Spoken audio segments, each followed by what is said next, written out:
Tesalonicenses, capítulo número 5 y verso número 14. Hace unas semanas atrás hemos estado trabajando o aprendiendo, estudiando la Biblia en este verso por algunas razones que la palabra nos muestra acá y que yo consideré conveniente y necesario que le ocupáramos el tiempo. Vamos a leer entonces la cita, yo se la repito, hermano, capítulo número 5, verso número 14 de la primera carta del apóstol Pablo a los tesalonicenses, y enseguida le voy a replantear o abrir un poquito más el panorama, el contexto en donde esto fue escrito.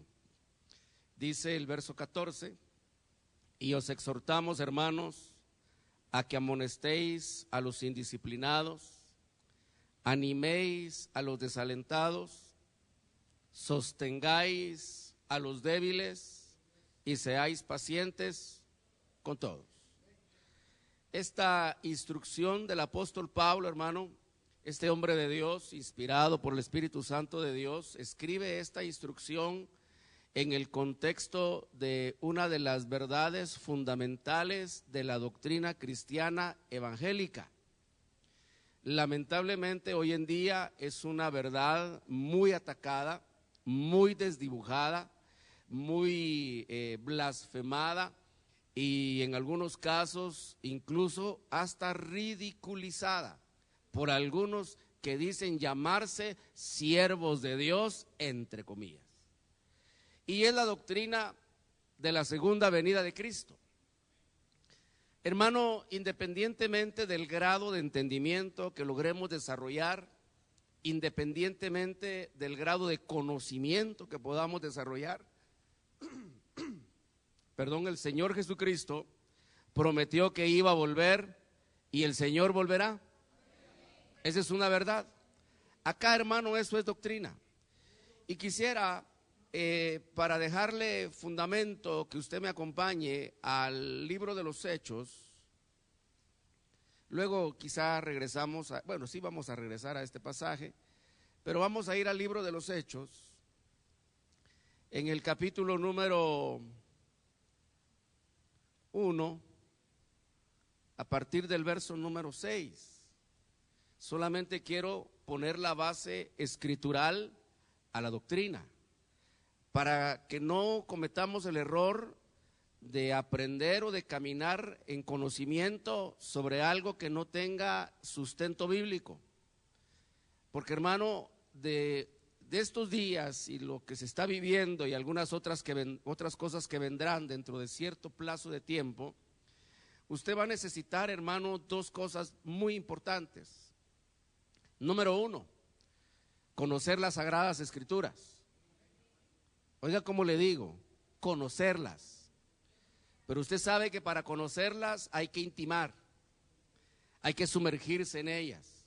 No es solamente escuchar, sino tener un acercamiento, hermano, una convivencia. Un hombre de Dios escribió, dentro de muchas cosas, escribió pensamientos muy interesantes, y él decía: cuando tú oras, tú le hablas a Dios. Cuando tú lees la palabra, Dios te habla a ti.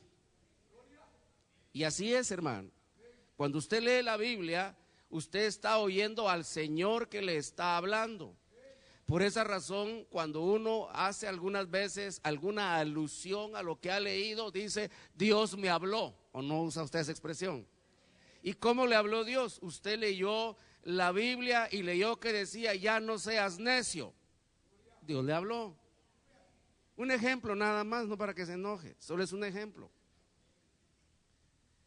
Y de la misma manera, hermano, mientras usted va avanzando, y déjeme decirlo quizá de esta forma, hermano, el cristiano que lee poco su Biblia, poco le habla a Dios.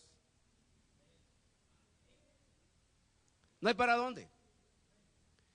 Si lee poco, poco está oyendo la voz de Dios. Pero algunas veces, hermano, nosotros deseamos respuestas de Dios en circunstancias difíciles. Nosotros deseamos, hermano, alguna asistencia de Dios, pero ni siquiera tenemos la remota idea de que muchas de las respuestas en la palabra del Señor están desde hace casi 2000 años, bueno, más todavía si tomamos el tiempo en el que la Biblia empezó a ser escrita. Entonces dice el capítulo número 1 del libro de los Hechos, solamente como dije antes, quiero ponerle la base escritural a la doctrina.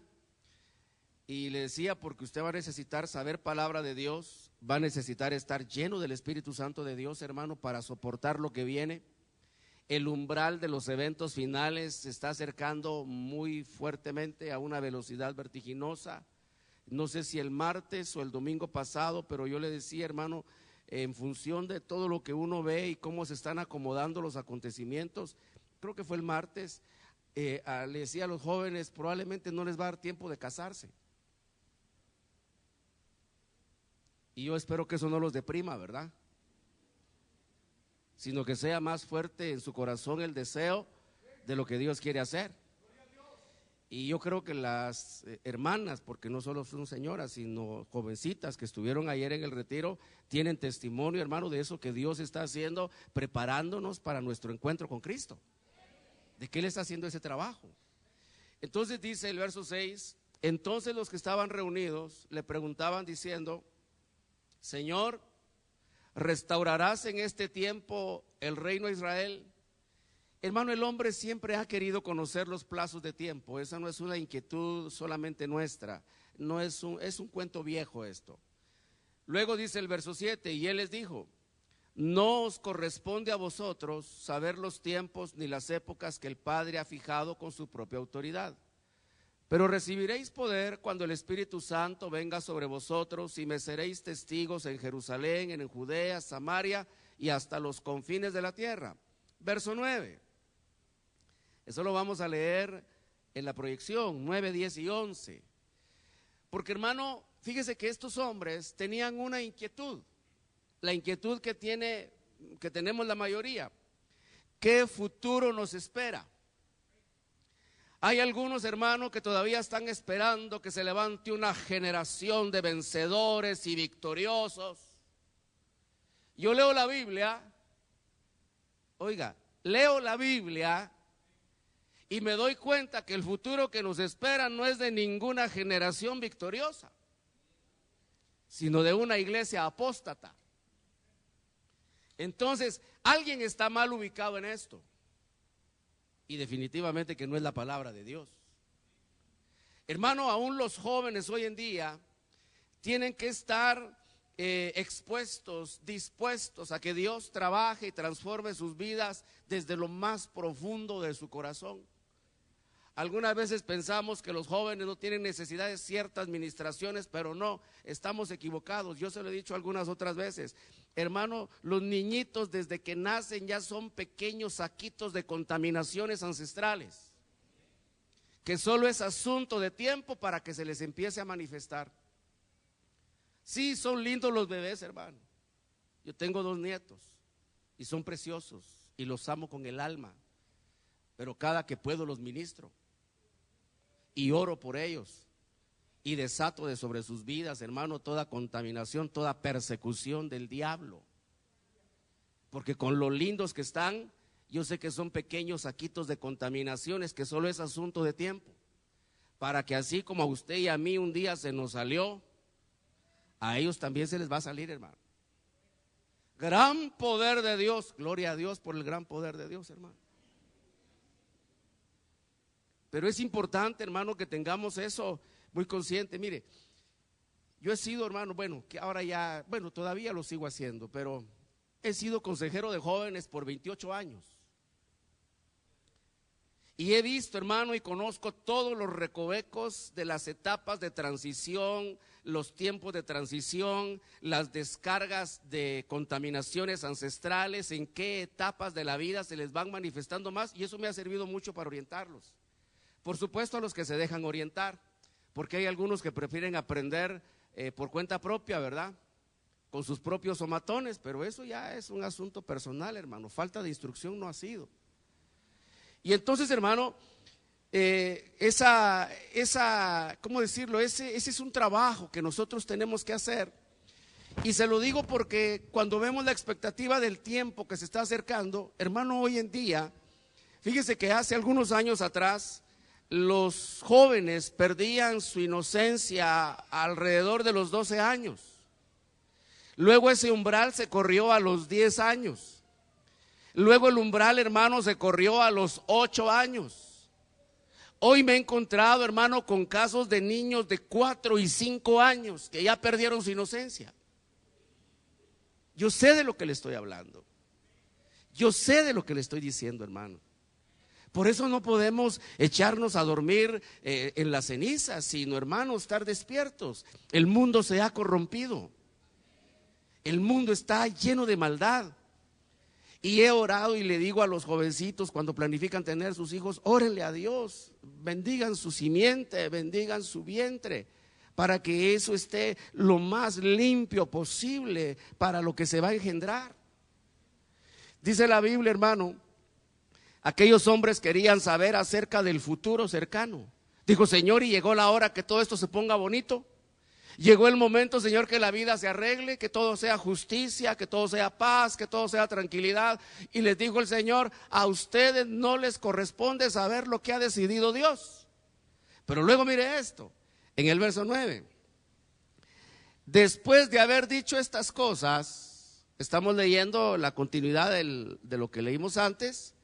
Dice, fue elevado mientras ellos miraban.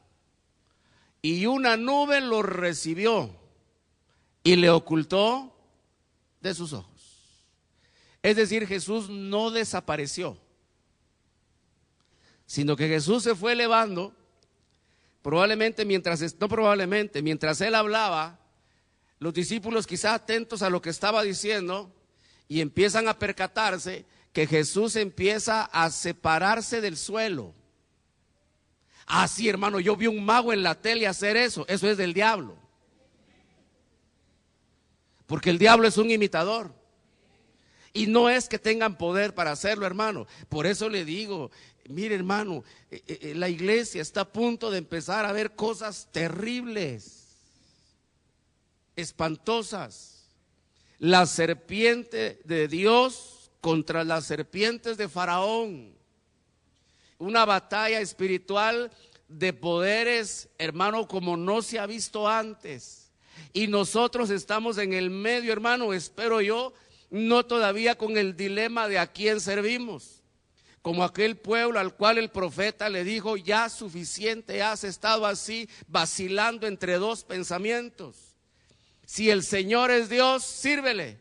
Y si Baal es Dios, sírvele. Pero hoy en día, hermano, hay mucho pueblo cristiano todavía titubeante. Dice entonces, fíjese, empezó Jesús a ser elevado, separado del suelo. Cuando los discípulos, hermano, le empiezan a poner mayor atención, se dan cuenta que Jesús, hermano, está elevándose, usando el término, ante sus ojos. Y dice luego,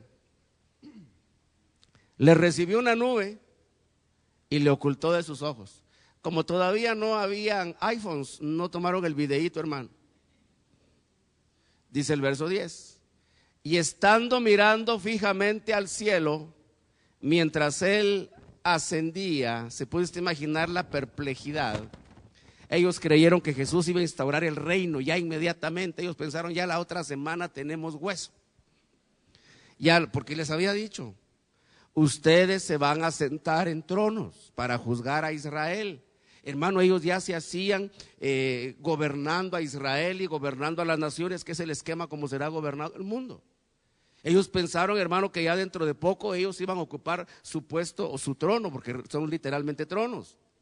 Y entonces dice, estando mirando fijamente al cielo mientras él ascendía, aconteció que se presentaron junto a ellos dos varones en vestiduras blancas. Hermano, vestiduras blancas solo tiene aquel que ya terminó la carrera. Entonces estos no son varones de la tierra. Estos no son directiva de varones de la iglesia.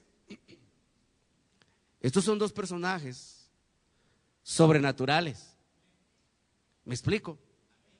Ellos están perplejos, están atónitos, y a sus espaldas, porque lo dice la Biblia, o junto a ellos, Dice, 2 varones en vestiduras blancas, y dice el verso 11 que les dijeron, varones galileos, ¿por qué estáis mirando al cielo? Súbeme el verso 11 por ahí, por favor, Maritza.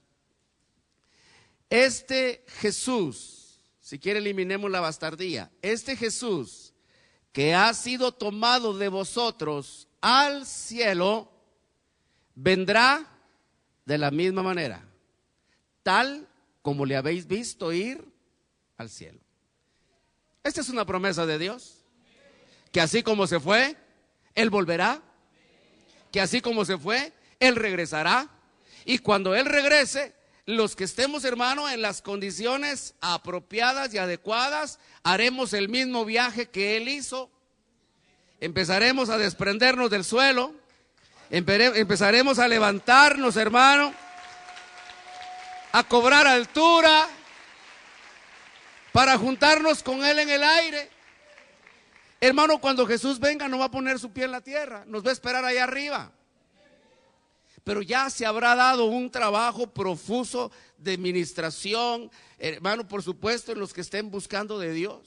Yo decía ayer a las hermanas en el retiro, les decía en alguna parte, mire, es que era sorprendente verles su expresión, su rostro, hermano, después de la ministración que el Señor les dio. No podían con ello, o sea, se notaba el trabajo de Dios en sus vidas. Algo así va a ser. Hermano, no va a haber que estar ni declarando, ni decretando, ni poniéndolo en Facebook. Será un testimonio de Dios interno. Y la evidencia será que empezará usted a desprenderse desde el suelo, hermano. Ahora fíjese pues, esto suena tan sobrenatural, suena tan extraordinario, que por lo mismo es un reto para la fe. Y entonces algunos se preguntan, ¿será posible que en algún momento los seres humanos nos empezaremos a desprender del suelo? Eso dice la Biblia. Y hermano, yo soy predicador de la palabra de Dios y la predico porque la creo. Y estoy firmemente convencido que el Señor se fue, que Él volverá y que yo voy a vivir esa experiencia y que voy a ser desprendido del suelo y que voy a empezar a elevarme, hermano, y que el Señor estará en el aire esperando para recibirme. Yo lo creo firmemente. Ahora, ¿por qué le digo esto? Vayamos ahora a la primera carta a los tesalonicenses, nuevamente el pasaje por el cual nos introdujimos. Porque aquí hay una cosa bien interesante. Bueno, todo es interesante, perdone cada vez que uso la expresión, pero a veces es solo una muletilla para hablar. Verso 14, voy a la parte final. 4 instrucciones: amonestar al indisciplinado, animar al desalentado, sostener al débil y ser paciente con todos. En primer lugar, hermano, quiero explicarle un poco acerca de qué trata esta debilidad en hijos de Dios. No está hablando de debilidades de perdidos, no, está hablando de las debilidades de cristianos. Es una carta dirigida a cristianos. Y hermano, en la Biblia usted va a encontrar que los cristianos podemos experimentar 3 tipos de debilidades. Una es la debilidad en la carne. Y eso es obvio, hermano, a todas luces. Incluso hay algunos hermanos que no pueden luchar contra las debilidades de su carne y vuelven, hermano, a revolcarse en el cieno y a vivir otra vez en la cochiquera. Regresan a su vida mundana. No dejan de ser cristianos. Allá palpita, hermano, en su corazón la salvación de Dios, pero vuelven a tomar un cauce incorrecto para su vida. Y confunden la gracia de Dios con una tolerancia, pensando que Dios no va a arreglar cuentas a su tiempo. ¿Me explico? Esas son debilidades en la carne. Luego, hermano, hay otro tipo de debilidades que tienen un punto común, pero en proyecciones distintas, 2 proyecciones distintas. Y es la debilidad en la fe. Eso es otro nivel. Y aquí, hermano, lo que la Biblia está hablando no son de debilidades carnales, sino de debilidades en la fe. Las debilidades carnales, hermano, creo que todos tenemos alguna idea, creo que todos batallamos contra eso. Todos luchamos contra esa naturaleza, ¿o no? ¿Cuántos todavía luchan contra sus debilidades en la carne? Sí, todavía luchamos. Fíjese que el Señor Jesucristo dijo estas palabras: porque el espíritu siempre está dispuesto, pero la carne es débil. Y ese es un dilema, es una batalla, hermano, es una lucha de un cristiano. Y hablo, hermano, de un cristiano genuino, de un cristiano honesto, de un cristiano sincero, de un cristiano consagrado para Dios. Aún él vive ese dilema. Dice el apóstol Pablo: lo bueno que quiero hacer no hago, y lo malo que no quiero hacer, eso termino haciendo. ¿A cuánto les pasa eso? Levanten su mano los que les pasa eso. Agradézcale a Dios por Jesucristo, porque abogado tiene para con el Padre. Tenemos abogado para enderezar, hermano, toda esa tendencia. Es muy distinto, hermano, cuando ya el cristiano, en la necedad de su corazón, regresa, como le dije, a su posilga, ¿verdad? Pero está el otro nivel de debilidad, hermano, que se da en un cristiano, que no tiene que ver con su carne. Y no son las debilidades en la carne las que están aludidas acá. Le voy a explicar por qué. Porque si estuviera hablando de debilidades en la carne, entonces, hermano, no hablaría de sostener, hablaría de corregir. No sé si me explico. Ezequiel 34, si no recuerdo mal. He aquí, si ves que tu hermano peca, amonéstalo. Porque si no, yo vendré, él morirá y voy a demandar de tu mano la sangre de tu hermano, porque no lo amonestaste. ¿Me explico? Entonces acá no son debilidades carnales, sino que está hablando, hermano, de un nivel de debilidades. Tampoco es una debilidad almática, es decir, una debilidad emocional, porque esa ya está ilustrada en la pérdida del aliento, que este fue el tema que vimos con anterioridad, un par de semanas. Pero acá, hermano, está hablando de la debilidad en la fe. Ahora, la debilidad en la fe en un cristiano también tiene dos proyecciones. Espero darme a entender correctamente. Una es, hermano, la que menciona Romanos capítulo número 14 y verso número 1. Así rapidito para que usted lo pueda ubicar. No es el tema, es un tema necesario. Esto lo hemos visto más a nivel de discipulados que a nivel de devocionales, porque lo consideré pertinente que lo aprendiéramos con un poco más de sustento. Verso 1, 14:1 de Romanos 1 y 2. Dice: aceptad al que es débil en la fe. ¿Me explico? Pero ¿cómo manifiesta su debilidad en la fe? Dice: pero no para juzgar sus opiniones. Verso 2, aquí está su debilidad. Uno tiene fe que puede comer de todo, pero el que es débil solo come legumbres. Vamos a apagar los celulares, por favor. Hermano, de lo que está hablando de esta debilidad es con aquellos, hermanos, que consideran que tener una dieta de ciertos alimentos los hace más santos. Como está muy cercano dentro del contexto de la historia, hermano, la influencia de los judíos estaba muy fresca, muy cerca de ellos. Y los judíos, usted lo sabe, hasta el día de hoy son muy meticulosos. De hecho, tienen su propia línea de alimentos que ellos le llaman alimento kosher. ¿Y en qué se reduce? Por ejemplo, hay cierto tipo de alimentos que ellos no consumen. Solo por citarle un ejemplo, hermano, un judío no come pizza de jamón con queso. De lo que se está perdiendo. Y si no comen eso, no comen chicharrones. Así como usted que pone sus dos tortillitas, su carnita con su rabanito picado encima, hermano, ellos no conocen eso. Aleluya.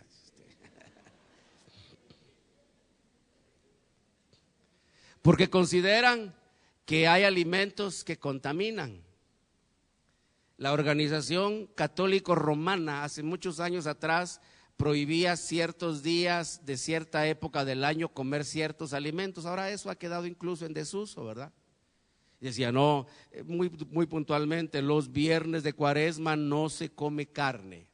porque era una manera como queriendo decir buscar un mayor acercamiento con Dios. Y se les ha olvidado que en el libro de Marcos dice la Biblia que el Señor Jesucristo declaró limpios todos los alimentos. Todo está limpio. Y viene Pablo más adelante, hermano, refrenda la escritura, refrenda la doctrina y dice, porque en verdad dice, nada está contaminado en sí mismo. El problema está en el corazón del hombre. Bueno, entonces, hermano, hay gente que cree que es más espiritual porque es más rigurosa en su dieta para agradar a Dios. Pero dice la Biblia que ese no es fuerte, que ese es débil.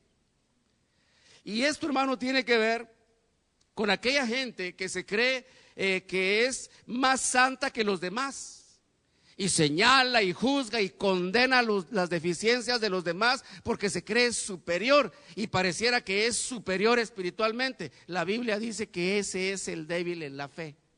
Dice luego la Biblia, verso número 15, siguiendo la misma línea, capítulo 15, perdón, de Romanos, siguiendo la misma línea. Dice, así que nosotros los que somos fuertes. ¿Y quiénes somos los fuertes? Los que comemos de todo. En ese sentido, amén. Dice, debemos sobrellevar las flaquezas de los débiles y no agradarnos a nosotros mismos. De ahí salen, hermano, principios como aquel que dice, si tu comida es motivo de tropiezo para tu hermano, no te lo comas delante de tu hermano. Es decir, hay un contexto histórico que creaba una influencia.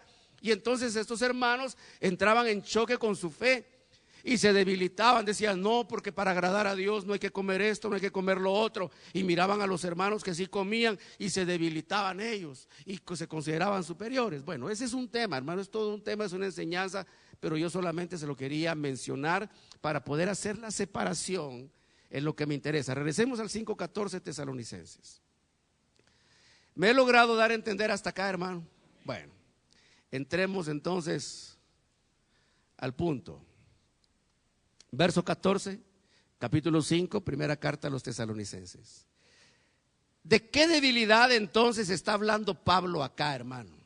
Ya le dije, no es de la comida, no son las debilidades almáticas que ya están acá, no son las debilidades morales o de la carne, porque esas se corrigen distinto, sino que dice el apóstol, o está traducido, sostengáis a los débiles. ¿Pero de qué debilidad? Yo le dije, hermano, la debilidad en la fe tiene dos sentidos. Una es la de los alimentos, que ya se lo mencioné, usted puede seguir leyendo al respecto, en el mismo 14 de Romanos hay mucho que aprender, en el 15 igual, primera de Corintios 8, si no recuerdo mal, hay un poquito más, pero ahora nos vamos a ocupar de esto, que es el tema. Resulta, hermano, que Pablo habla de hermanos débiles en el contexto de la segunda venida de Cristo. Y si ya di por descontado que no son las debilidades morales, que no son las debilidades de dietas rigurosas, ¿de qué debilidad está hablando Pablo? Fíjese que este término fue traducido acá como sostener. En algunas otras versiones dice apoyar y toda la idea, hermano, es de un soporte, pero este término tiene ciertos problemas en la traducción. Y los traductores se fueron por lo que sonaba más, ¿cómo decirlo? Más espiritualmente correcto. Porque la primera traducción que uno encuentra de este término suena un poquito fuerte, como que no va en el contexto de la instrucción que se pretende dar. No estoy pretendiendo juzgar la Biblia ni las traducciones, hermano, pero gracias a Dios por los recursos didácticos que hoy hay, porque uno puede ir con un poquito más de precisión a los idiomas bíblicos. Y entonces, hermano, fíjese que en la traducción acá dice una cosa bien interesante. Dice, yo lo apunté porque si no se me va, dice, sostenerse uno mismo opuesto a. Es decir, mantener una postura, para ponerlo más sencillo. Ahora intentemos traducirlo así y usted se va a dar cuenta que suena un poco extraño. Mantén tu postura ante los débiles. Si yo le dijera sostenerse a uno mismo en contra de los débiles, entonces como que no tiene sentido todo lo demás. Porque pareciera que es una invitación, hermano, no a buscar vivir en paz, sino a buscar la confrontación. Sin embargo, hermano, la traducción, y no sé si, bueno, yo busqué la mayoría de versiones, todas traducen con la misma idea, muy diplomática. Sin embargo, usted va a la traducción del texto literalmente, y eso puede consultar el diccionario Strong o el diccionario Vine, y usted va a encontrar ahí, pero no tiene sentido. Así como que sostente en contra de los débiles, eso no suena de cristianos. No, yo le voy a explicar qué es lo que pasa. Dice, poniéndolo en términos un poquito más nuestros, mantén tu postura, mantente firme ante los débiles. ¿Pero por qué son débiles? Porque se debilitaron en la fe. ¿Y cómo se debilitaron en la fe? Dejaron de creer que Cristo vuelve. ¿Me explico? Dejaron de creer que el Señor Jesucristo regresa. Y hermano, todo aquel que empieza a dudar que Cristo vuelve, se debilita en su fe. Porque esta debilidad, hermano, es una debilidad con relación a una promesa. Y yo le leí a usted la promesa en Hechos 1. ¿Y cuál es la promesa? Así como se fue, así Él regresará. Ahora, hermano, mire, yo voy a decir estas cosas y las quiero hablar con mucha amplitud y con mucha libertad. Pero ¿será que todos los que aquí estamos creemos realmente que Cristo vuelve? Yo lo dudo. Y no dudo de los que dijeron amén. Dudo de los que no dijeron amén. ¿Cómo está eso, hermano? Yo me quedé callado. Espéreme que le explique. Es que mire, hermano, el regreso de Cristo va a ser algo tan sobrenatural que va a rayar en la locura. Por ejemplo, fíjese que dice la Biblia, capítulo número 27, verso número 52 del Evangelio de Mateo. Si quiere usted lo busca ahí, tú déjame ahí la cita que nosotros tenemos. Mire cómo dice el texto. Cuando Jesús murió, el velo del templo se rasgó en dos. Ahora, hermano, no había una forma de estar presente en los dos escenarios. Entonces, mientras Jesús expiraba en la cruz del Calvario, allá en el templo que estaba a cierta distancia de donde Jesús moría, el velo se rasgó en dos. Hermano, ¿qué diría la gente? O cierta gente, ¿qué diría cuando le dijera, usted no se enteró que cuando murió ese hombre, porque así hablaban de él, murió ese hombre, el velo se rasgó? Casualidad. Claro, hermano, usted y yo, como buenos evangélicos y buenos pentecostales y buenos herederos de sana doctrina, nos gozamos cuando encontramos, hermano, que aquel velo significaba el camino que ahora estaba abierto. Pero han pasado 2000 años. Para aquella generación, hermano, era un riesgo caer en el error de calificar equivocadamente las experiencias de la sobrenaturalidad. Pero oiga esto, dice la Biblia que cuando se rasgó el velo, muchos sepulcros se abrieron. Otra casualidad, hubo un terremoto y los sepulcros se abrieron. Oiga esto, hermano. ¿Qué encuentra uno en los sepulcros? La pregunta es demasiado obvia. ¿Pero qué hay en los sepulcros? Pues cadáveres. Pero cadáveres, hermano, de diferente tiempo de estar muertos. Algunos, hermanos, así todavía hinchados, llenos de gusanos, los acaban de enterrar. Otros ya solo la calavera, hermano, y el pelo. Otros ya solo polvito. Amén. Pero ¿qué fue o qué era lo que había en los sepulcros que se abrieron? Quiero hacer la aclaración. No se abrieron todos los sepulcros, no. Se abrieron los sepulcros, oiga, de los santos.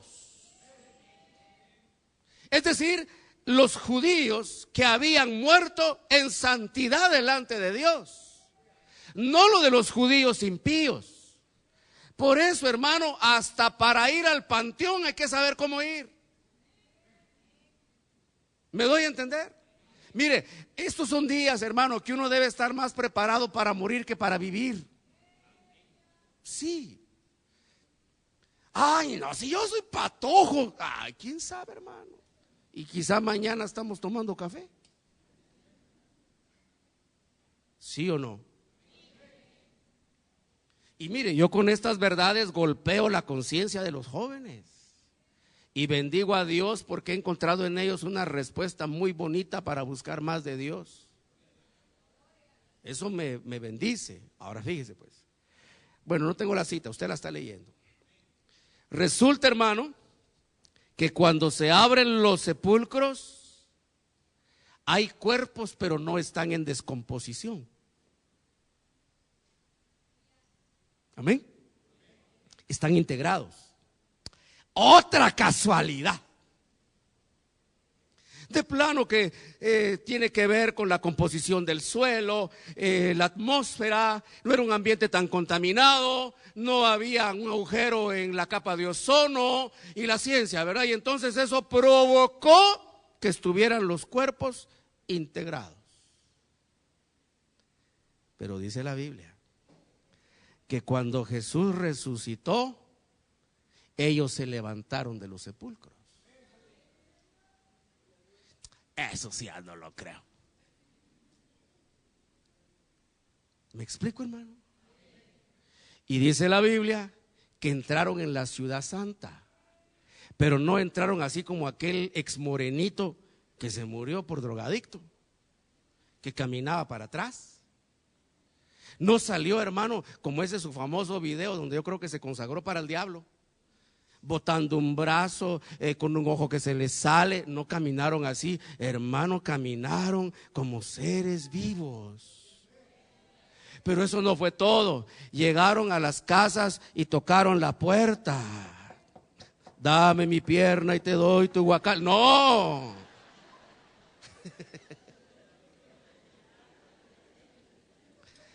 Tocaron la puerta para decirle a los moradores: aquel que murió en la cruz del Calvario, lo vimos levantarse de las profundidades de la tierra. Somos testigos que Él es el justo de Dios.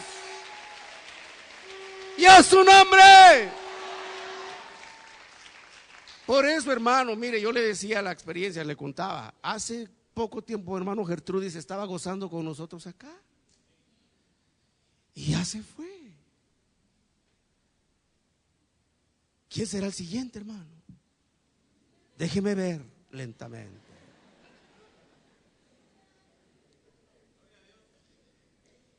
No digo esto, hermano, para darle gloria, hermano Gertrudis, pero ese hombre buscó, hermano, vivir agradando a Dios los últimos años de su vida. Llegan estos ahora resucitados, entran a la ciudad, van a la gente, no a todos lados. Escuche, no se abrieron todos los sepulcros, solo los de los santos.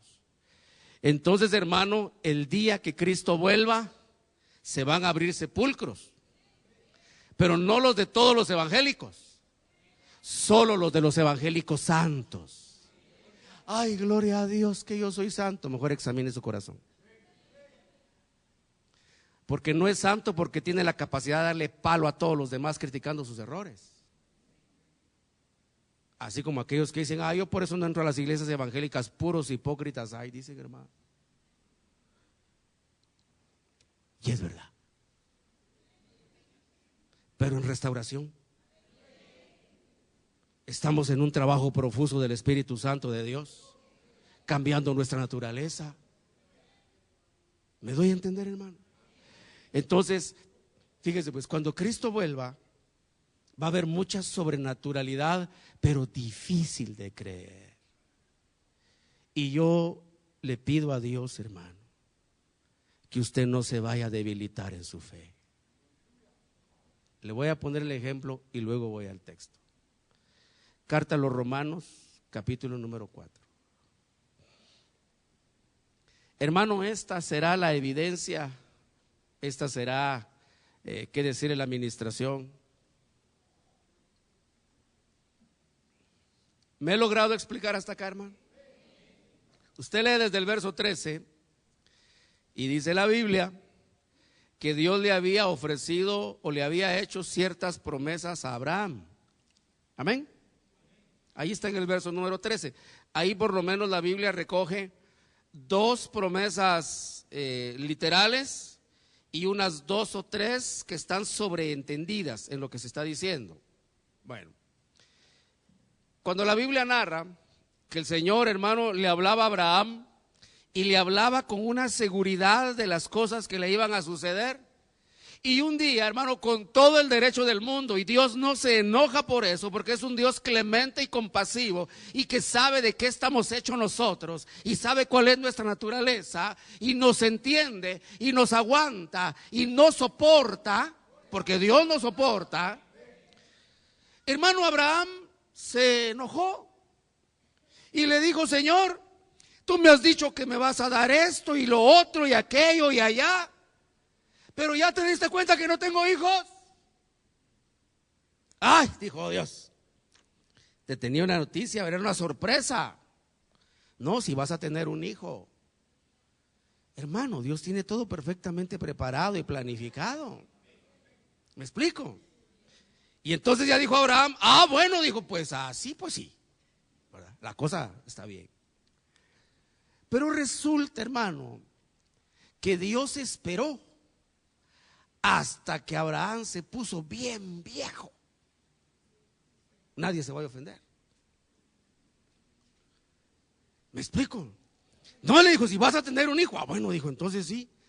Pero seguía cumpliendo años, hermano, y las velitas en el pastel seguían siendo más, hasta que llegó el día que le dijeron: Abraham, ya no velitas, mejor número.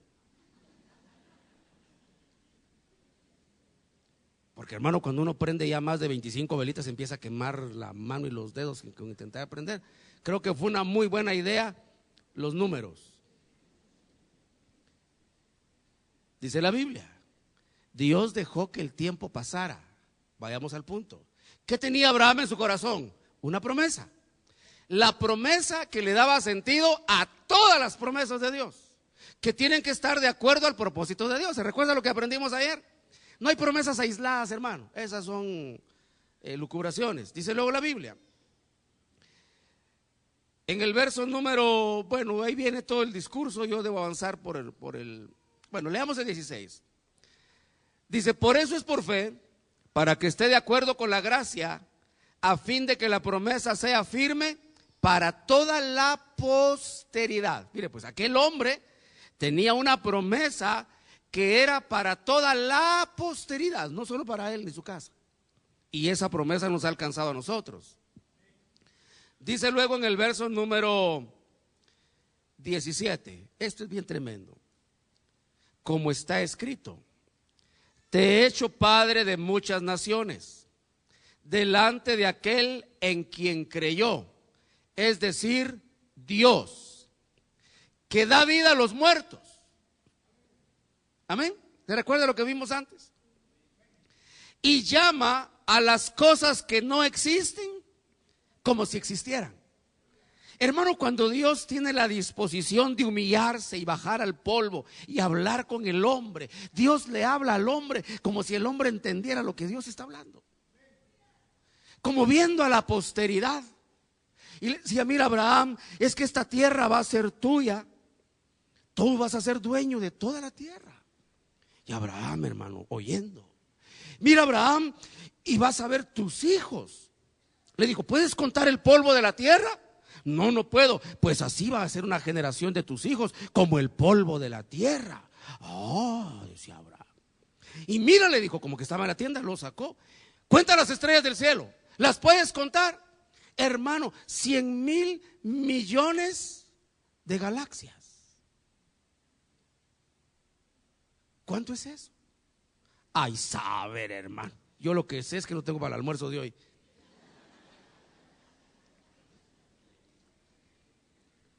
Si puedes contar las estrellas, le dijo, vas a poder contar los hijos que vas a tener. Hermano, contar el polvo ya estaba difícil. Contar las estrellas. Por lo menos para contar el polvo no tenía que irse del planeta. Aquí, ¿verdad? Granito por granito. 1.501.005. Sara, Abraham, ya está tu cena. Voy gorda. Ay, ¿por cuánto iba? Otra vez a contar. Dos naturalezas. Lo aprendí de mi maestro y apóstol. Dos genéticas. La genética de los terrenales y la genética de los celestiales. Y hermano, usted es de los celestiales. Usted es de los hijos que son como las estrellas. Usted no pertenece a la tierra. Dele esa ofrenda de palmas fuerte, fuerte, fuerte al Dios que vive y reina.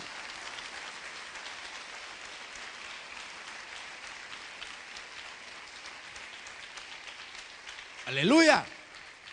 Le explico por qué. Los terrenales no se tienen que ir de la tierra. Son hijos de Dios, son herederos y hay promesa, pues no se tienen que ir de la tierra. Aquí se van a quedar. Entonces no se van a elevar. Pero los que son del cielo, esos sí tienen que volar.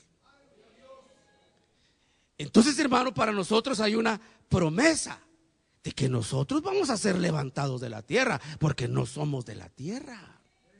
Ya cuando Pablo, hermano, trata de explicar todo esto en el tratado de las carnes, las resurrecciones y todo esto, dice: porque así como es el terrenal, así son los terrenales, y así como es el celestial, así son los celestiales. De la misma manera que se fue el celestial, de la misma manera se irán los celestiales.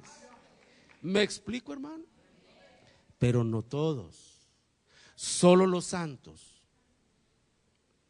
Hermano, no es ni por saber la doctrina, hermano, no es por pertenecer a una organización, no es por estar bajo la cobertura de determinado ministro o ministerio. Es un error gravísimo de aquellos que están confiados que porque están bajo determinada sombra ya arreglaron su vida espiritual, si por debajo de la alfombra no terminan de limpiar toda la basura que hay ahí. ¿Me explico? Hermano, esto es un asunto de cosas espirituales. Ahora, note usted entonces, hermano, cuando dice el texto acá, estamos leyendo, mire esto. Mire la promesa de Dios. Dios le hablaba a Abraham, hermano, como de las cosas que no existen. ¿Y de qué? De lo que no existe le estaba hablando Dios a Abraham. De usted. Usted no existía en esos días. Le dijo el Señor: mira, vas a tener hijos que son como las estrellas del cielo. ¿Y cómo irán a hacer eso? Dijo. Y él se los imaginó, hermano, altos, rubios, bellos, hermano, de facciones de Hollywood, fisiquines.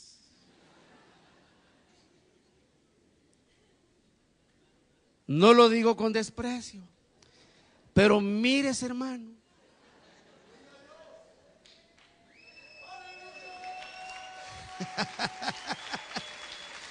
¡y a su nombre!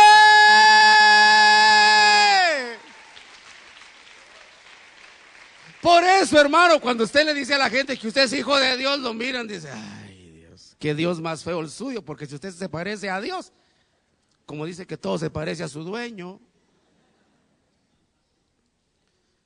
Pero no, es que usted va al espejo y lo que usted ve en el espejo, eso no es.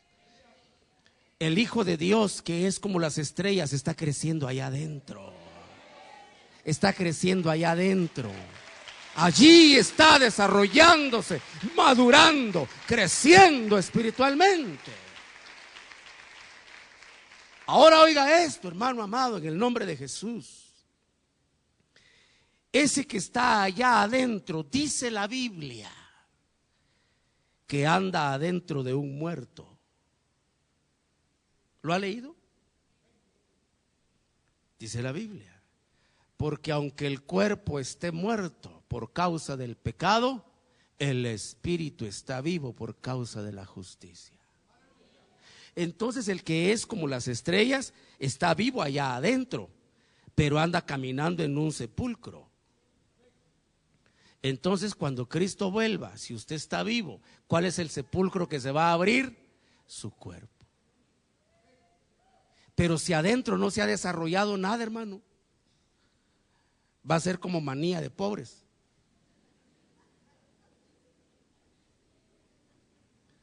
Hermano, agarraba uno la manía, ¿verdad? A mí me encanta. Y la rompía. Y adentro, hermano, una semillita, una cosita así chiquita, hermano. ¡Qué frustración! Pero solo esas podía comprar. Y a veces, hermano, las caparazones enormes, hermano, unos capuchones enormes. Y lo abría y adentro, hermano, la cosita de manía, nada más. ¿Se acuerda de eso? ¿Se acuerda? Porque es necesario que el hombre exterior vaya menguando para que el interior se vaya fortaleciendo. Entonces, hermano, voy a hacer un supuesto, usándole a usted, por supuesto, en la generalidad, ¿verdad? Usted está consagrándose a Dios, es buscador de Dios, se acerca a Dios, está luchando contra su naturaleza, sus complicaciones personales, sus conflictos personales, está trabajando, todo eso que nos toca trabajar como cristianos. Y va dando una medida, un crecimiento, un desarrollo. Cuando Cristo vuelva, este sepulcro se va a abrir. No en todos, en los cristianos, así como fueron aquellos de Mateo 27:52, los que estén viviendo en santidad. ¿Y qué es vivir en santidad? No es una moda, no es una forma de peinarse, no es una forma de vestirse. No, hermano, es apartarse del mal para agradar a Dios. Dijo Juan en su primera carta: no améis el mundo ni las cosas que están en el mundo, porque el que se hace amigo del mundo se hace enemigo de Dios. ¿Me doy a entender, hermano? Mire, es sorprendente incluso cómo hasta los deportes generan ataduras. Hermano, yo vi y oí cristianos ofenderse uno a otro en el mundial por los equipos. ¿Se irá a romper esa carcasa para liberar al hijo como las estrellas que está ahí adentro, hermano? Miren, tenemos que irnos liberando de muchas cosas, hermano. Fíjese que un hermano pareciera muy místico, ¿verdad? Y cuando él lo dijo, no le voy a decir, le voy a decir el milagro, pero no el santo, porque usted lo conoce. Dijo: fíjense, hermano, dijo que yo me propuse un ayuno en mi corazón, dijo, no ver ni un solo partido del mundial. Se propuso él. Y así como, no, hombre, no es posible. De veras, dijo, no voy a ver ni uno. Él quería disciplinar su alma. ¿Cuántos vio usted? Hermano, hubo pastores que pusieron pantallas en la iglesia. Ahorita no te voy a mirar, muchacho. Pusieron pantallas en las iglesias para ver los partidos que eran domingos a la hora de culto, hermano. Ah, es que es evangelístico. Es para que vengan los perdidos acá y cuando ya los tenemos les evangelizamos. ¿Qué les iban a evangelizar, hermano? ¿La frustración de que su equipo perdió? Cuando Cristo vuelva, habrá mucha sobrenaturalidad y la fe de muchos se va a debilitar. Por eso dijo el apóstol Pablo, yo solamente porque esta es la primera parte, la introducción. Dijo el apóstol Pablo: ante los débiles, mantén tu postura. Así debería estar traducido. Usted lo puede corroborar en la Biblia, hermano. No, el pastor está trastocando la escritura. No, vaya y búsquelo, léalo. Dice: mantenerse a sí mismo en oposición a. Traducción literal del diccionario Strong. Y entonces pareciera como que, y qué mala onda, ya somos, ahora nos peleamos con los débiles. No. Es mantén tu postura cuando un débil venga y te diga que Cristo no va a volver. Usted probablemente dirá: ay, hermano, eso es difícil. De los púlpitos, de los megapúlpitos, es una de las cosas que más se grita. De los megapúlpitos. Así es que si usted, hermano, le aplaude a ciertos fulanos, tenga mucho cuidado, porque detrás de eso hay palabras de serpiente. Ahora sí, ¿cuánto tiempo tengo? ¿Ya se acabó? ¿Ya se acabó? ¿Cuánto? 3. Bueno. Si seguimos leyendo, mire el verso 18. Él creyó, Abraham, en esperanza contra esperanza, a fin de llegar a ser padre de muchas naciones, conforme a lo que se le había dicho, así será tu descendencia. Verso 19. Lástima el tiempo, hermano. Y sin debilitarse en la fe, contempló su propio cuerpo que ya estaba como muerto, puesto que tenía como 100 años. Y la esterilidad de la matriz de Sara. Verso 20, lo subes, Maritza, por favor. Sin embargo, respecto a la promesa de Dios, Abraham no titubeó con incredulidad, sino que se fortaleció en fe, dando gloria a Dios. Y estando plenamente convencido de que lo que Dios había prometido, poderoso era también para cumplirlo. Dele esa ofrenda de palmas fuerte, fuerte a Dios.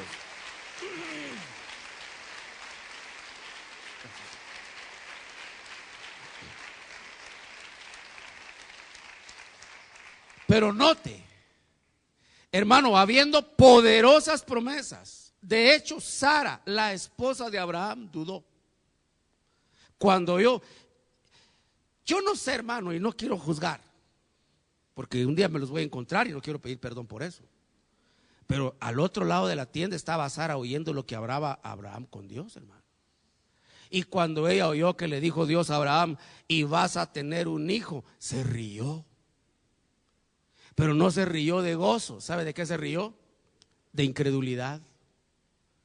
Y le dijo el ángel del Señor a Abraham, ¿por qué se rió tu mujer? Dijo Abraham, ¿y dónde está la gorda pues? Al otro lado. Y dijo Sara cuando se dio cuenta que Dios se había dado cuenta. ¿De qué no se da cuenta Dios, hermano? Cuando no, dijo, perdón, no, una pulga me pasó acá y me dio risa. ¿Por qué a Sara se le debilitó la fe? Porque se acordó que ella era estéril. Y dijo, hijos, yo, si soy estéril. Abraham, como 100 años, si hasta como muerto el hermano. Lo vio imposible. Pero Dios llama a las cosas que no existen como si ya existieran. Hermano, Dios podía ver al hijo de Sara y Abraham ya hasta con nombre, hermano. Ahora fíjese, dice la Biblia, hermano, que nosotros los que estemos vivos seremos transformados.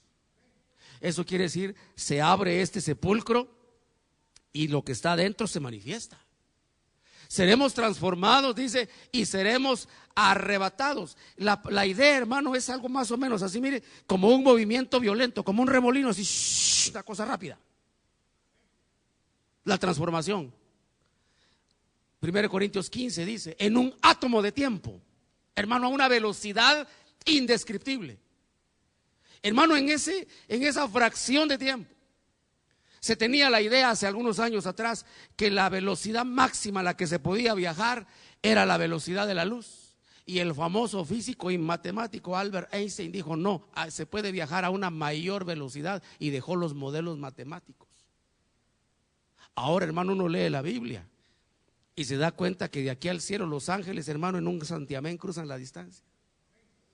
En cuestión de segundos están arriba y están abajo. Pero no solo ellos. Cuando usted adora a Dios, estando aquí en la tierra, usted trasciende los cielos, camina por el camino nuevo y llega hasta el trono de la gracia, allá donde su Padre y mi Padre nos dan el oportuno socorro. Bendito su nombre santo.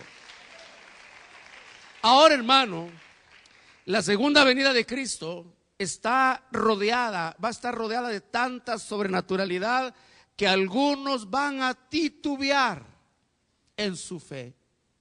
Por eso le cité a Abraham como ejemplo. Él dijo, no, Sara es estéril, yo estoy viejo, no es posible, pero Dios lo prometió, Él lo va a cumplir.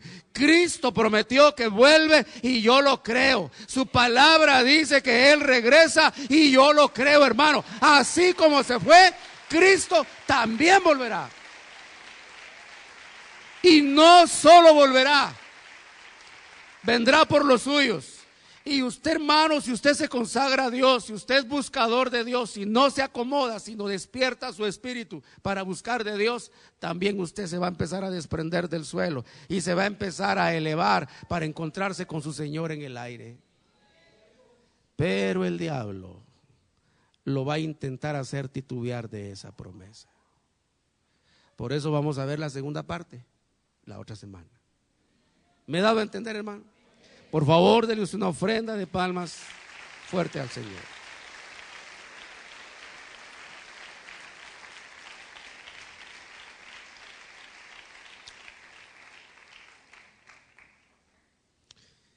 Mi apóstol y maestro enseñó un principio de interpretación muy interesante, hermano. Y decía él, bueno, él lo va a decir como dijo, que Dios le había mostrado eso, le había hecho entender eso, que lo mismo que le había sucedido al cuerpo místico, al cuerpo físico, perdón, le sucedería al cuerpo místico, es decir, acontecimientos. Lo interesante, hermano, es que cuando empezamos a ponerle el cuidado debido a la Escritura, empezamos a encontrar todos esos rasgos de sobrenaturalidad. Y sabe, hermano, que mientras uno esté más acomodado, más pegado a la comodidad y no romper ciertas estructuras para acercarse y buscar más a Dios, hermano, uno se puede alejar de esa verdad. Yo le decía, no lo digo como un reproche, no lo digo como un señalamiento, quizá como una queja silenciosa, sí, pero no como un reproche. Pero, hermano, probablemente entre nosotros mismos hay quienes ya no creen que Cristo vuelve. Y si lo creen, dice, pero saber de aquí a cuánto tiempo. No, hermano. Yo quiero tomarme el tiempo que el Señor me conceda y con Biblia en mano, bosquejarle a usted ciertos detalles para que entendamos, que nuestro corazón entienda, pero no para tener el conocimiento, sino para que tengamos la disposición de ser parte de ese glorioso día. Ahora pregunto, ¿cuántos quieren ir con Cristo cuando Él vuelva? Levanten su mano los que se quieren ir, hermano. ¿Qué tiene que hacer? Decrete. No, ¿qué tiene que hacer, hermano? Declarar. Tampoco. Tiene que consagrarse, ser más buscador de Dios. Y, hermano, cuando uno busca a Dios, dice su palabra, el que busca a Dios, halla a Dios. Lo dice su palabra, ¿verdad? Acercaos a mí, acercaos a Dios, dice, y Dios se acercará a vosotros. Ayer lo vivieron las hermanas en su retiro. Lo vivieron los varones en su retiro. Y lo digo despersonalizado porque como yo estoy en todo, ¿verdad? Pero, hermano, es precioso ver a Dios cómo responde y cómo sobrepasa la expectativa y cómo la bendición de Él, hermano, transforma.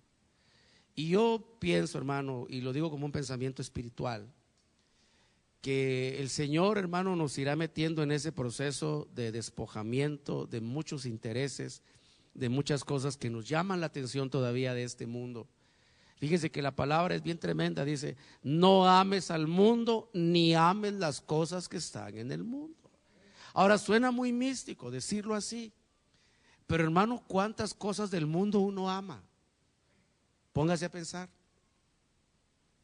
Los varones, hermano, por ejemplo, a veces somos demasiado apegados, por ejemplo, al carro.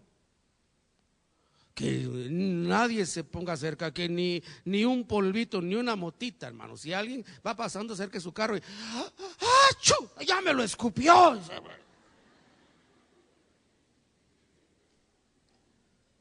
Está amando algo que es del mundo. Las hermanas con sus zapatos y sus carteras. ¿Sí? Llevan unas chanclitas viejas para cuando no les van a servir, para poner esos zapatos bonitos a la mera hora. Y después ya no se logran volver a poner los zapatos porque ya se inflaron los pies. Pero, hermano, hay muchas cosas que son del mundo. Mire, le voy a decir esto, ya el tiempo de la prédica terminó, pues le voy a decir esto último. ¿Sabe cuál era una señal de la consagración de los primeros cristianos? Lo dice la Biblia. Dice, ellos no consideraban ser de ellos nada de lo que tenían. Claro, hermano, uno quiere los milagros como los milagros de Juan y Pedro en la puerta de la Hermosa. Uno quisiera caminar por las terrazas y que su sombra sane los enfermos. Uno quisiera, hermano, poder reprender espíritus del diablo como el de Bar Jesús. Uno quisiera, hermano, poder dejar ciego a alguien que se opone al evangelio. Sí, pero es que la entrega que ellos tenían era distinto, dice la Biblia. Todo lo tenían en común y nada de lo que tenían llamaba a ser suyo. Acá, hermano, tengo yo que echarme la gran platicada para que usted se desprenda y nos ayude con el atol, con la harina y todo eso. Y no es para mí, es para usted. Ah, no, hermano, ahí dice que lo llevan. No, pero el bendecido es usted. Porque más bienaventurada cosa es dar que recibir. Es para su bien, hermano. Me doy a entender. Yo solo trato de ser el vehículo que Dios use. Lo que pasa es que a veces parezco camión, ¿verdad? El vehículo que Dios use para que usted sea bendecido por el Señor. Si ese es mi oficio, hermano, buscar que usted sea bienaventurado y que Dios, hermano, le colme a usted de bienaventuranza, a su vida, a su familia, a su casa, todo, hermano. Pero principalmente que su corazón esté preparado para que el día que Cristo vuelva, usted también se pueda levantar. Usted va a volar, hermano. ¿Se da cuenta que no lo cree? Ay, si hermano, la gorda ya me dijo que si no me porto bien me va a echar de la casa. No, no es de volar. No me refiero a eso. Usted se va a levantar del suelo. Se va a despegar del suelo, hermano. Y usted lo va a ver cómo se empieza a despegar. Y va a decir, no, pues ahora. Se va levantando, hermano. Y de pronto va a ver que allá se va levantando aquel otro y allá se va levantando aquel otro. ¿Me explico? ¿Sabe que va a ser lapidario si en una familia se levanta uno solo? ¿Y los demás? Porque, hermano, esto es individual. Es una carrera total y absolutamente individual. Esto no es de parejitas, ni de grupos familiares, ni de organizaciones, ni de coberturas ministeriales. No, esto es una carrera personal. Es como el Ironman. Uno solito, hermano, avanzando. Amén. ¿Cuántos están preparados para la sobrenaturalidad cuando Cristo vuelva? Hay que prepararnos, hermano. Yo le voy a invitar que se ponga usted de pie en el nombre de Jesús.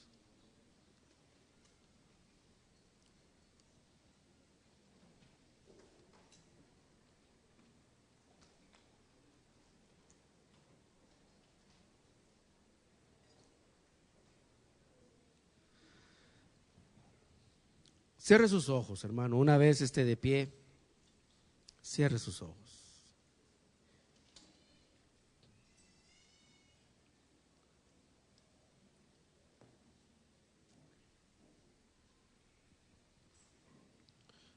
Y mire hacia adentro de su corazón. La palabra del Señor dice que si nos examinamos a nosotros mismos, entonces ya no somos juzgados con el mundo.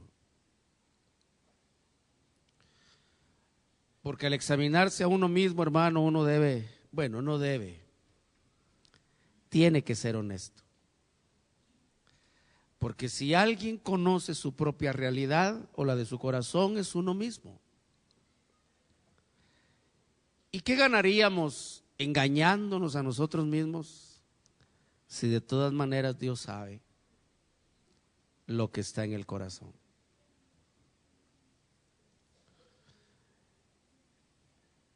Hoy en día se habla, hermano, de señales cósmicas y las son.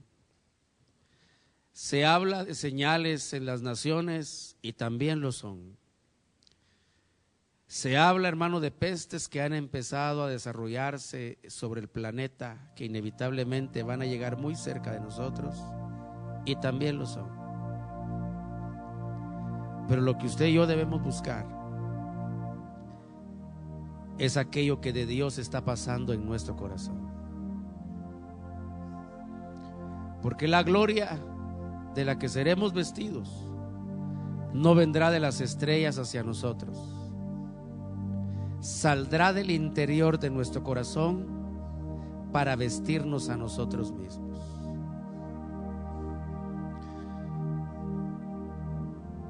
Si usted supiera cuánto lamento, hermano, muchas veces no tener las palabras para poder explicarle las cosas que le quisiera explicar. Hace unas semanas, unos meses quizá atrás, el Señor me permitió ver algo en su palabra que todavía no lo puedo explicar. No es que no quiera, es que no tengo las palabras. Y me he gozado y me gozo, hermano, cuando veo precisamente por este fenómeno cómo lo que sale de lo más profundo viste a lo que está afuera. Y no encuentro las palabras para estructurar la enseñanza. He llegado a pensar que quizá no es el momento, no lo sé. Pero sé que tendrán que venir las palabras por el Espíritu Santo de Dios para que yo le pueda explicar a usted y usted se pueda gozar de aquello que está pasando en lo más profundo de su corazón. Si usted está buscando a Dios, hermano, con sinceridad, hay algo bien profundo que está pasando allá adentro, no visible ni perceptible en lo superficial, sino en el interior. Levante sus manos y bendiga a su Dios con las palabras que estén en su corazón. Es un tiempo personal, es un tiempo individual en la presencia de Dios.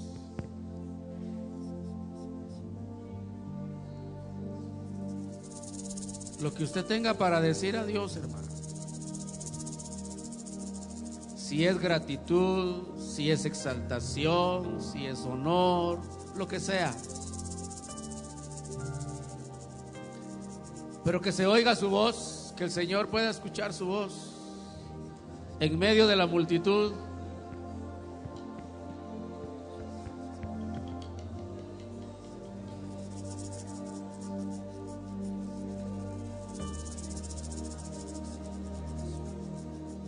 Tu iglesia te adora, Padre.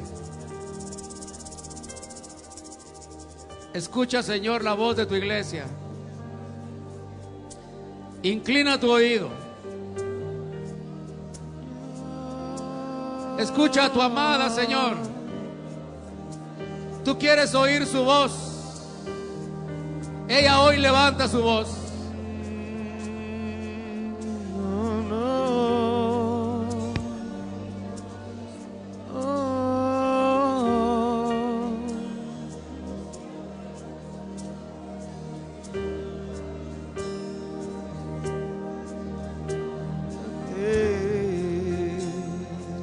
Inclina tu oído, Señor soberano del universo. Inclina tu oído al polvo. Escucha a tu iglesia, esa que redimiste cuando estaba muerta en delitos y pecados y le has dado vida.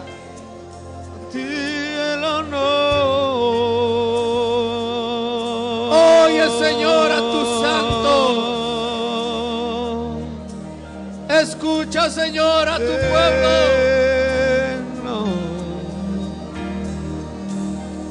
Inclina tu oído y escucha la voz de tu santo. Los hijos como las estrellas hoy levantan su voz desde el polvo de la tierra para bendecirte, para darte gloria, para darte honor.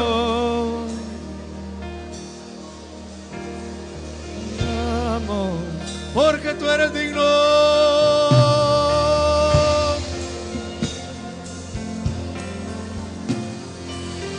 En el nombre de Jesús, entregados a ti. Mientras tú adoras, Él te bendice. Mientras tú adoras, Él te corona de favores y misericordias. Exaltado. Mientras tú adoras, Él te llena. Mi Dios, a ti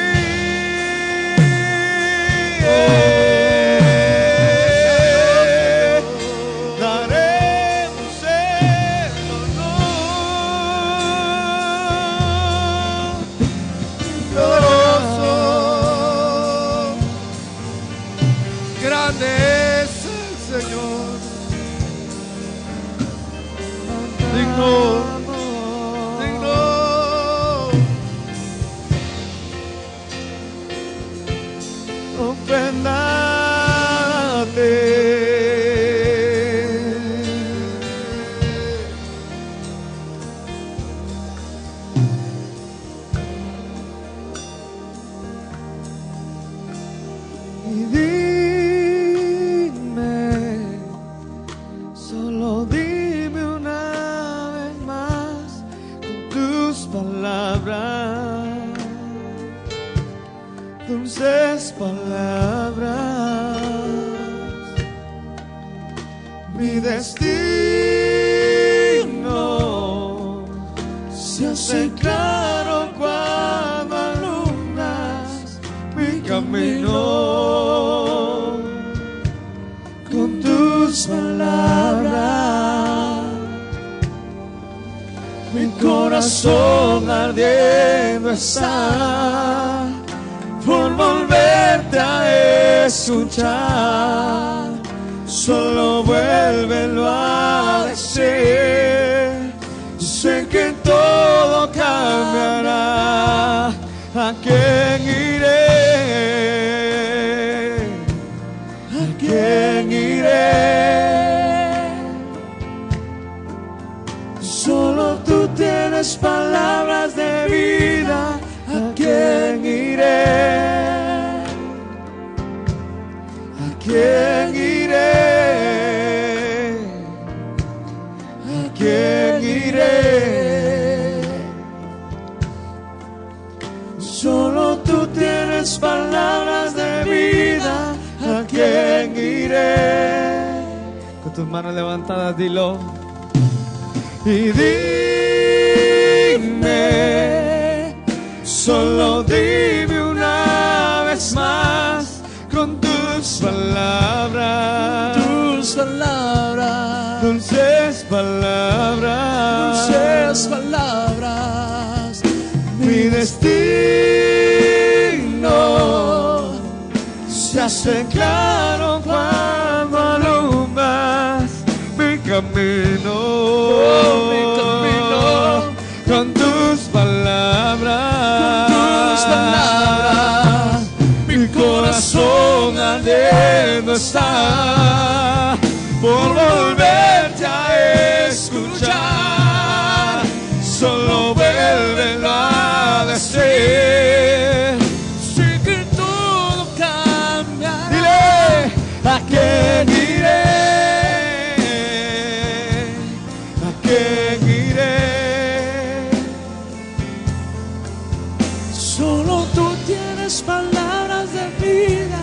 ¿A quién iré? Oh no, ¿a quién iré?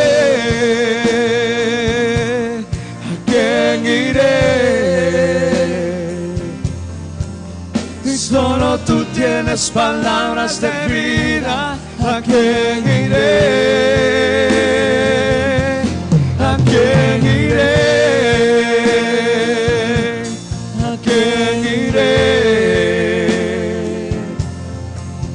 Solo tú tienes palabras de vida. ¿A quién iré? Oh no, ¿a quién iré? ¿A quién iré? Solo tú tienes palabras de vida. ¿A quién iré?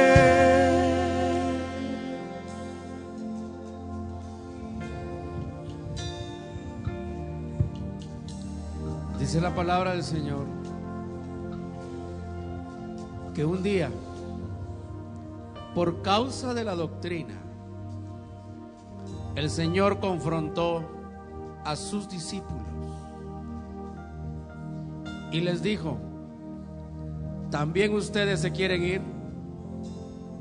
Y entonces Pedro se apresuró a responder y dijo: Señor, ¿a quién iremos? Si solo tú tienes palabras. Alza tus manos y dile: Señor, solo tú tienes palabras de vida.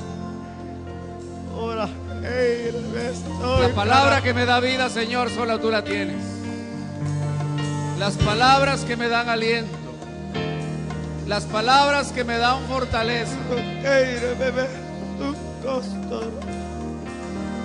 Di tu palabra, Señor, y seremos sanos. Di tu palabra y seremos limpios. Tienes palabras de vida. Di tu palabra y seremos libres. ti tu palabra y en pos de ti correremos, Señor. Señor, si solo tú tienes. Solo tú tienes palabras de vida eterna. Solo tú tienes palabras de vida eterna. Solo tú tienes palabras de vida eterna. Solo tú tienes palabras de vida eterna. Oh, por eso te damos gracias. Por eso te damos gracias. En el nombre poderoso de Jesús.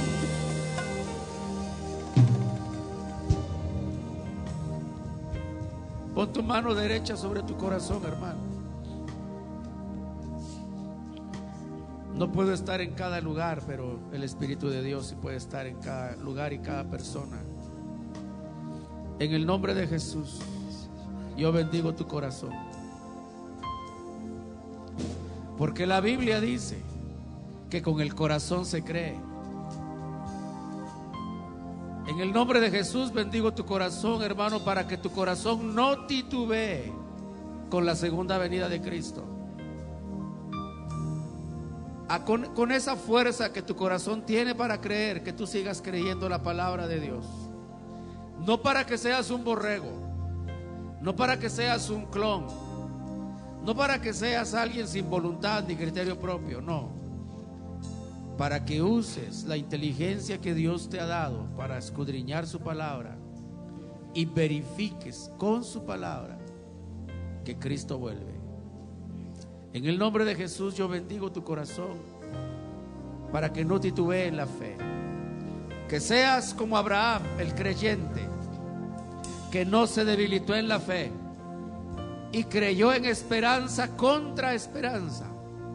Y aunque vio su cuerpo como amortecido y la esterilidad de la matriz de Sara, creyó que poderoso era para cumplir aquel mismo que había prometido.